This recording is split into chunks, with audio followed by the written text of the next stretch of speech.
Olá, alunos! Aqui é a professora Vivian de Geografia e nessa videoaula, parte 2, nós vamos continuar estudando e aprofundando os nossos conhecimentos sobre a litosfera. Na atividade dessa quinzena, a professora Narjara de Ciências propõe desenvolver um estudo de caso referente aos movimentos das placas tectônicas que nós estudamos na aula anterior. Como em Geografia também estamos falando desse assunto, eu vou, nessa aula, abordar alguns temas que vão auxiliar na elaboração da pesquisa que vocês irão fazer em ciências. Lembrando que no final da aula anterior, eu falei para vocês que as placas estão em movimento. E esse movimento é um movimento constante devido às correntes de convecção. As placas, elas realizam 3 movimentos.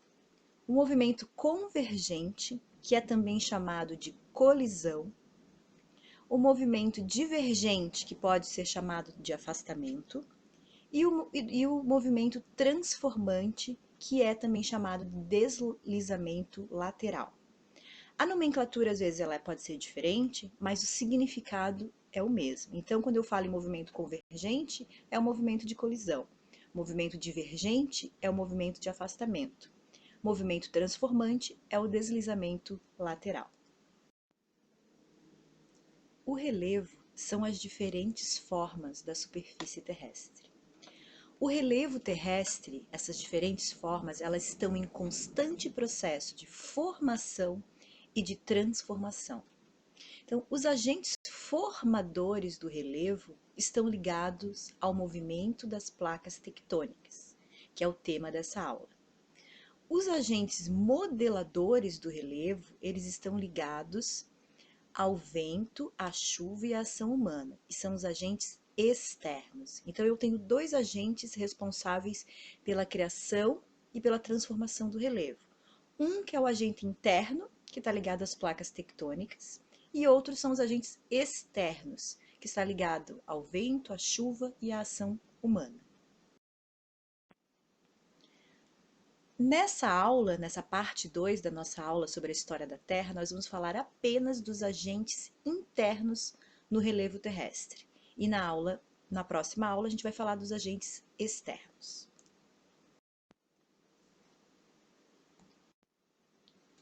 Os terremotos, eles são fenômenos naturais e estão relacionados ao movimento das placas tectônicas. Principalmente nas áreas onde eu tenho encontro de placas, são as áreas que estão mais sujeitas a esses movimentos. Os terremotos, eles variam, né, na sua intensidade, tem uma escala que classifica os terremotos, então, dependendo da gravidade, da intensidade do terremoto, podem ocorrer alterações no relevo, mas o que mais acontece são alterações nas áreas urbanas, como desabamentos, né, além de danos sociais e danos financeiros. Então, os terremotos, eles ocorrem devido ao movimento das placas tectônicas. Então, esse movimento provoca tremores de terra. E esses tremores e esse movimento das placas podem gerar algumas formas de relevo que mais para frente a gente vai falar. Além dos terremotos, quando essas placas tectônicas se movimentam no fundo dos oceanos, essa movimentação da placa movimenta uma massa de água, uma massa desses oceanos. E quando essa intensidade de movimentação ela é muito forte, quando ela acontece mais próximo da superfície, o que gera? Geram ondas gigantes, que são os maremotos. Como os maremotos eles ocorrem com maior periodicidade no Oriente, né? A gente costuma ouvir falar na palavra de tsunami, que significa onda gigante. E são essas catástrofes provocadas na costa litorânea. Algumas imagens ilustrativas aqui abaixo. E nesse é uma imagem de uma área urbana de uma cidade na Indonésia, totalmente destruída pelo tsunami de 2004.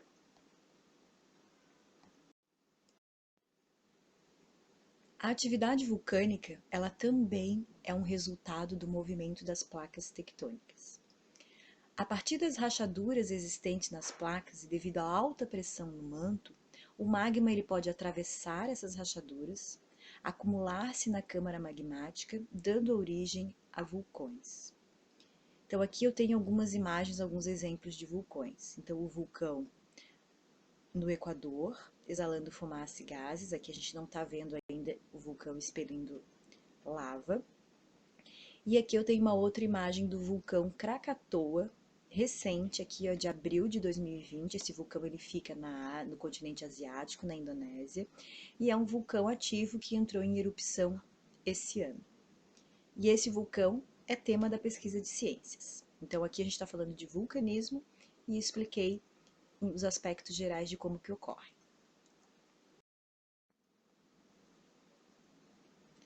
A atividade vulcânica, quando ocorre no fundo dos oceanos, pode dar origem a ilhas vulcânicas. O solo do fundo do mar ele é cheio de pontos quentes, são chamados de hotspots, locais em que o magma do interior da Terra pressiona a superfície do fundo do mar, formando vulcões. Esses vulcões no solo marítimo, no solo oceânico, entram em erupção. E ao longo de milhares e milhares de anos, eles vão expelindo lava, essa lava vai se acumulando, vão formando camadas, e ao ultrapassar a linha da água, vai formar uma ilha. Temos vários exemplos no nosso planeta de ilhas vulcânicas. Vou citar apenas três: o Havaí, a Islândia e os Açores. Então, o Havaí no Pacífico, a Islândia, que é um país europeu, e os Açores em Portugal. São três exemplos. Aqui nessa imagem do lado, a gente consegue ver as etapas, né? Como que de um vulcão pode surgir uma ilha. Então, eu tenho aqui, ó, no ponto 1, o magma pressiona e nasce um vulcão no fundo do oceano. Essa é na primeira imagem. Na imagem 2, é como se tivessem ocorrido sucessivas erupções e esse vulcão vai aumentando de tamanho, mas continua submerso. Ainda é um vulcão submerso. À medida que vão havendo sucessivas erupções, o vulcão vai aumentando de tamanho até que ele ultrapassa a linha de água e torna-se uma ilha. Já vimos que os movimentos das placas podem provocar terremotos e maremotos e também criar vulcões. Quando os vulcões ocorrem nos oceanos, podem surgir ilhas vulcânicas. E quando eles ocorrem nos continentes, podem surgir elevações no relevo, que são os vulcões. Agora nós vamos falar de outra consequência do movimento das placas tectônicas, que é a formação das cadeias de montanhas.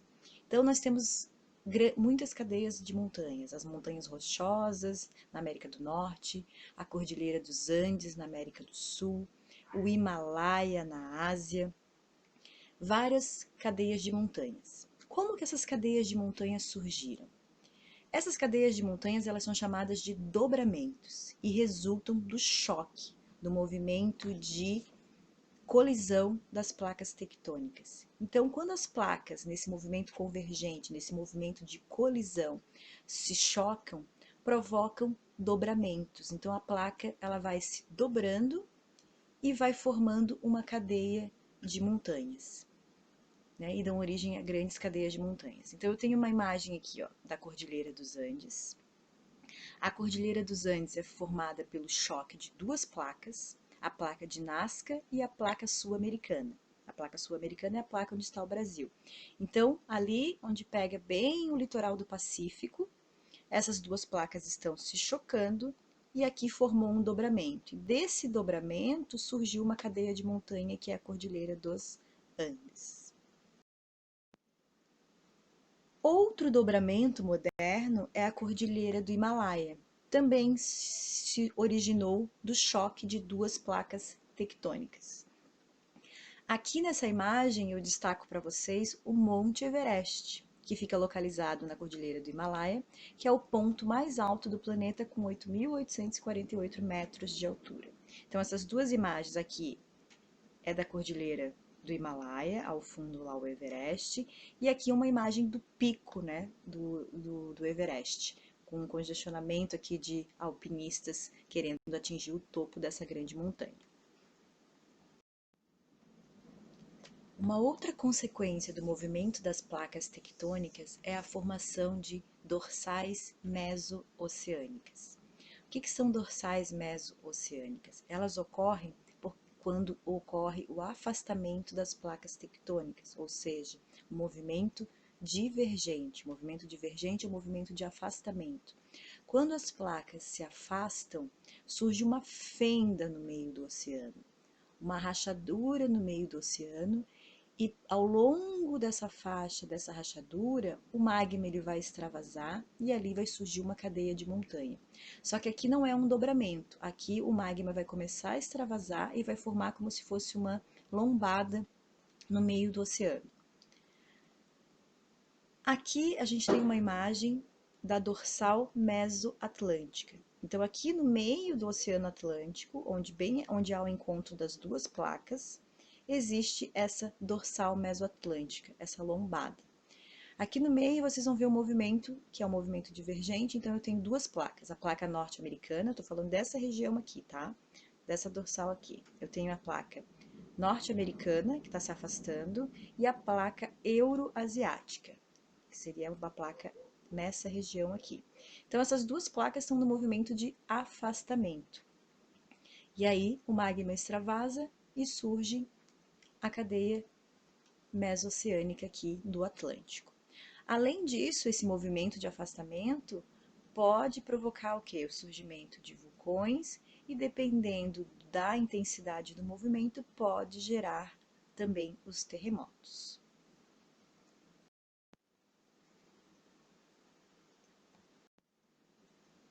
Bom, já falamos do movimento de colisão, que é o movimento convergente, onde a principal consequência é a formação de cadeias de montanhas.